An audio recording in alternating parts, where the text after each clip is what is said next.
বুঝলে বন্ধুরা, তোমাদেরকে একটা না ভালো ঘটনা বলি, সত্যিকারের ঘটনা, আমার একটা বান্ধবীর সাথেই হয়েছিল।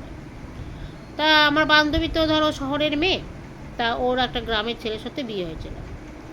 তা সেখানে অনেক অনেক, যেমন ধরো খুন্তি সেটাকে বলে চাচনা, এরকম টাইপের অনেক অনেক কথা আর কি। মানে সে প্রথম প্রথম গিয়ে বুঝতে পারতো না। তে হয়েছে কি, শীতের সকাল, তা ওখানে তো রান্নাঘরটা মানে উঠোনের এক ধারে থাকে, মানে এক ছাদের নিচে থাকে না। তো বৌমাটা মানে আমার বান্ধবীটা আর কি মাংস রান্না করছে রান্নাঘরে। তো তার শ্বশুর মশাই উঠোনে বসে রোদ পোয়াচ্ছে আর পেপার পড়ছে। তা আমার বান্ধবী মাংসটা কষার পরে, হ্যাঁ, কষে টষে বেশ জল দিয়েছে। আর জল দিলে একটা আওয়াজ ওঠে না, ছ্যাঁক করে কেমন একটা। তো আওয়াজটা শোনার পরেই আমার শ্বশুরমশাই সঙ্গে, মানে সরি আমার শ্বশুরমশাই বলছি, আমার বান্ধবীর শ্বশুরমশাই, আমার বান্ধবীর শ্বশুরমশাই আমার বান্ধবীকে বলছে, হ্যাঁ গো, বলি মাংসটা ভালো করে ডোয়াইনছ তো?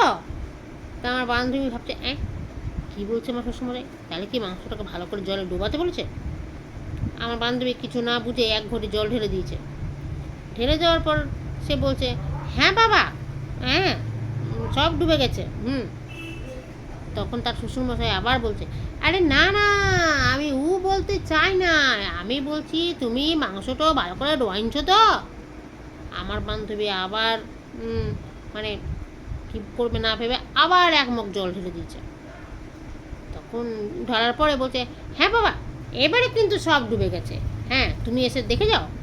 তখন তার শ্বশুরমশাই আবার বলছে, আরে না না, আমি বলি নাই, আমি বলতে চাইছি যে তুমি মাংসটা ভালো করে ডোয়াইনছো তো?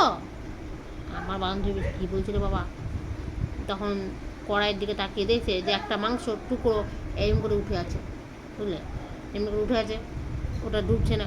কী করে, এক বাটি জল, মানে এক মগ জল দেওয়ার আর জায়গা নেই কড়াইটাতে, এক বাটি জল দিয়েছে। দেওয়ার পরে ওই মাংসটা আর ডুবছে না, ওইটুকুই আছে। তখন সেই মেয়েটা বলছে, বাবা আর কিন্তু ডুবছে না, ওই মাংসটা কিন্তু আর ডুবছে না, আমি আর জল দিতে পারছি না। তখন তার শ্বশুরমশাই বুঝতে পেরেছে যে ন্যায় গতিক খারাপ। শেষে সেই তার শ্বশুরমশাই চুপ করে বসে পেপার পড়াতে মন দিল। হ্যাঁ, আমার বান্ধবী মাংস রান্না হচ্ছে, ঝোল ফুটছে তো ফুটছেই, ফুটছে তো ফুটছেই, হ্যাঁ, ঝোল আর মরে না, কী করে মরবে? সেই ফুটে যাচ্ছে, ফুটেছে, যাই হোক, এক সময় তো অফ করতেই হবে, করেছে, খেতে বসেছে। আর কি মাংসর স্বাদ, সে স্বাদ আর ভোলার নয়। বুঝো ঠেলা। ডুয়ানো মানে, তোমাদেরকে বলবি, ডুয়ানো, ডুয়ানো মানে কি বলতো, কষা, সেই কষাটাকে বলে ডুয়ান, বুঝো।